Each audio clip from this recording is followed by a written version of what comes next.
नमस्कार दोस्तों। आजकल विद्यार्थियों में कृषि शिक्षा के प्रति रुझान बढ़ रहा है।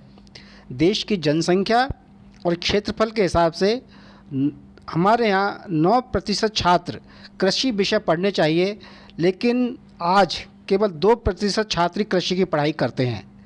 इसलिए इस क्षेत्र में बेहतर करियर बनाने की अपार संभावना है। इसलिए आज हम बात करेंगे कि बीएससी एजी करने के बाद छात्र कहाँ कहाँ सरकारी रोजगार पा सकते हैं।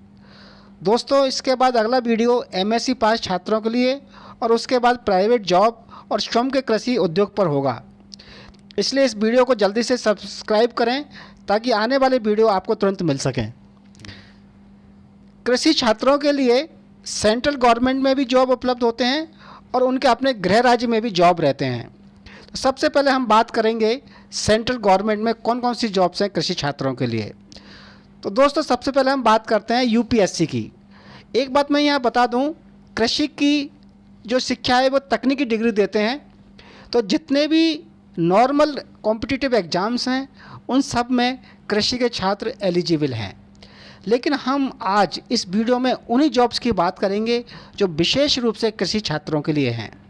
तो दोस्तों, यूपीएससी आपको सबको पता होगा, सिविल सर्विसेज का एग्ज़ाम कराते हैं जिसमें आईएएस, आईपीएस और आईएफएस यानी फॉरेन सर्विस की नौकरियां होती हैं। इसके अलावा एक जॉब होती है आईएफएस, इंडियन फॉरेस्ट सर्विसेज। इसमें केवल बॉटनी वाले स्टूडेंट्स या एग्रीकल्चर वाले स्टूडेंट्स ही जाते हैं। एक क्लास की जॉब है और काफ़ी संख्या में कृषि के छात्र इस जॉब की तरफ जाते हैं और इसमें फॉरेस्ट कंजर्वेशन ऑफिसर और भी बड़े बड़ी पोस्टों पर आदमी रिटायर होता है। इसके बाद दूसरा है सेंट्रल वेयर हाउसिंग कॉरपोरेशन। जितना भी खाद्यान्न देश में होता है उन सबको इकट्ठा करने का, किसानों से लेने का, फिर देने का, इन सब का एक सिस्टम बना हुआ है जिसको CWC ऑपरेट करता है। और इसमें भी कृषि में पास छात्र काम में आते हैं। तो जेटीओ और जनरल मैनेजर दो ऐसी पोस्टें हैं जो सेंट्रल वेयर हाउस कॉरपोरेशन में कृषि छात्रों के लिए उपलब्ध हैं।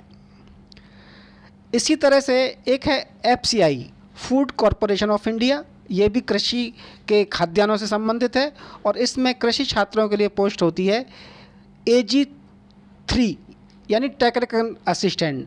जो स्टूडेंट्स बीएससी एजी करते हैं वो FCI में AG3 बन सकते हैं।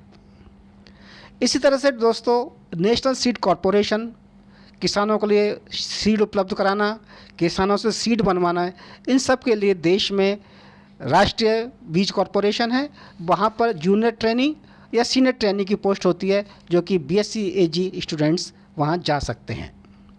इसी तरह से आजकल आपने सुना होगा एग्रीकल्चर इंश्योरेंस सरकार ने शुरू किया है। तो एग्रीकल्चर इंश्योरेंस कॉरपोरेशन लिमिटेड में कुछ दिनों पहले एडमिनिस्ट्रेटिव ऑफिसर की पोस्टें आई थी। इसके अलावा ये लोग ट्रेनिंग भी लगाते हैं। उन सब में बीएससी एजी स्टूडेंट्स की ज़रूरत पड़ती है। दोस्तों, बैंकिंग सेक्टर देश में बहुत बड़ा सेक्टर है जो किसानों से सीधा जुड़ा हुआ है और यहाँ पर कृषि छात्रों की विशेष रूप से आवश्यकता होती है। तो सबसे पहले हम बात करते हैं नाबार्ड। ये एक ऐसा बैंक है जो एग्रीकल्चर और रूरल डेवलपमेंट में काम करता है और यहाँ पर असिस्टेंट मैनेजर से स्टार्टिंग होती है जिसमें बीएससी एजी छात्र ले जाते हैं। और यहाँ मैनेजर में ग्रेड ए और ग्रेड बी दो होते हैं। ग्रेड ए छोटी पोस्ट होती है, ग्रेड बी बड़ी पोस्ट होती है। तो आप बीएससी एजी करके नाबार्ड को ज्वाइन कर सकते हैं जहाँ की कृषि छात्रों के लिए अच्छा स्कोप है। इसके अलावा जो नेशनलाइज बैंक होती हैं जैसे आपका SBI है, बैंक ऑफ बड़ौदा है, पंजाब नेशनल बैंक है, इस तरह की जो बैंक हैं उनमें कृषि का एक अलग विभाग होता है जहाँ पर किसानों को लोनिंग आदि दी जाती है। तो उनमें अलग अलग तरह की पोस्टें होती हैं जैसे agriculture field officer, agriculture officer, कहीं कहीं बोलते हैं RDO, रूरल डेवलपमेंट ऑफिसर। तो इस ढंग की पोस्ट बैंक में होते हैं जो कृषि छात्रों के लिए ही होती हैं।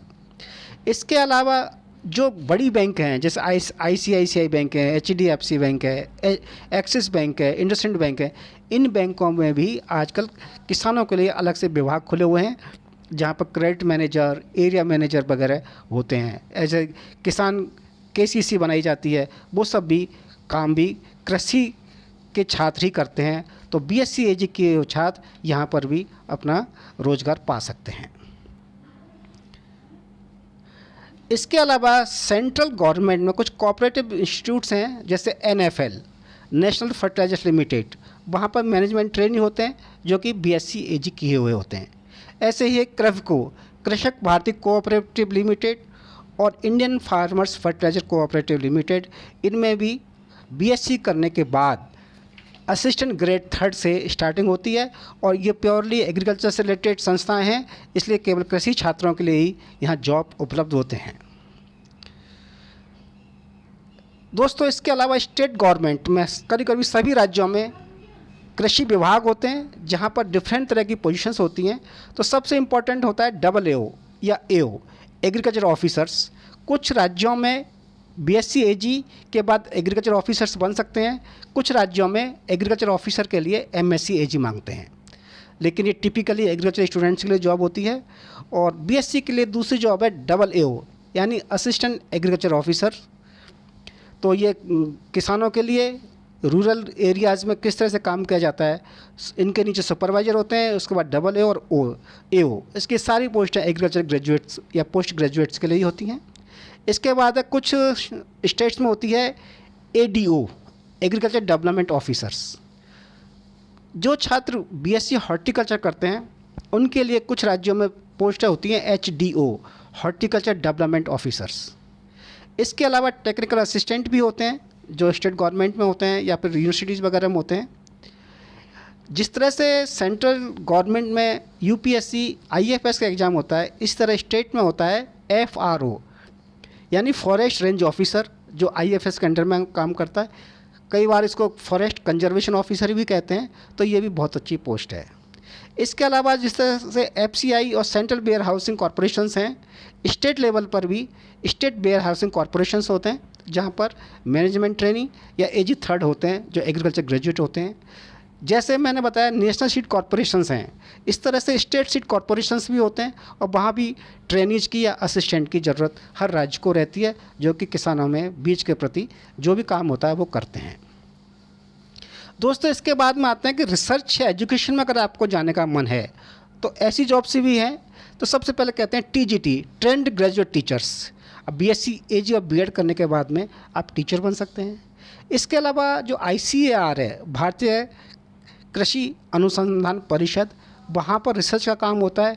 वहाँ BSc AG के एग्रीकल्चर सुपरवाइज़र या टेक्निकल असिस्टेंट भी बनाया जाता है। टेक्निकल असिस्टेंट्स T1 से लेकर T5 तक होते हैं और उसके बाद T6 T7 भी होते हैं, लेकिन उनकी क्वालिफिकेशन ज़्यादा होती है। इसके अलावा रिसर्च में लैब्स होते हैं। लैब असिस्टेंट वैसे तो 12th पास होता है, लेकिन जब अगर आपने एग्रीकल्चर से BSc कर रखा है तो आपको वहाँ प्रायोरिटी मिलती है। तो दोस्तों, ये कुछ मैंने बताया कि BSc AG करने के बाद में आप क्या क्या कर सकते हैं। और मेरा जो एक्सपीरियंस है उसके हिसाब से तो मैं कहूँगा कि आपको BSc AG करने के बाद जॉब ढूंढने के बजाय आपको MSc AG करना चाहिए, क्योंकि जितनी अच्छी एजुकेशन आपकी होगी, जितनी हायर एजुकेशन आपकी होगी, उतनी अच्छी जॉब मिलेगी। एक बात और मैं बता दूं, जो मैंने BSc AG के जो जॉब्स बताए हैं, इनकी मंथली सैलरी करीब 40,000 से लेकर 60,000 तक होती है। लेकिन अगर आप MSc AG करते हैं और उसके बाद जॉब ढूंढते हैं तो आपकी सैलरी 60,000 से 80,000 तक पर मंथ हो सकती है। तो दोस्तों, अगले वीडियो हम बताएंगे कि अगर आप MSc करते हैं तो उसमें आपके पास में गवर्नमेंट जॉब से क्या क्या ऑप्शन होंगे। Thank you.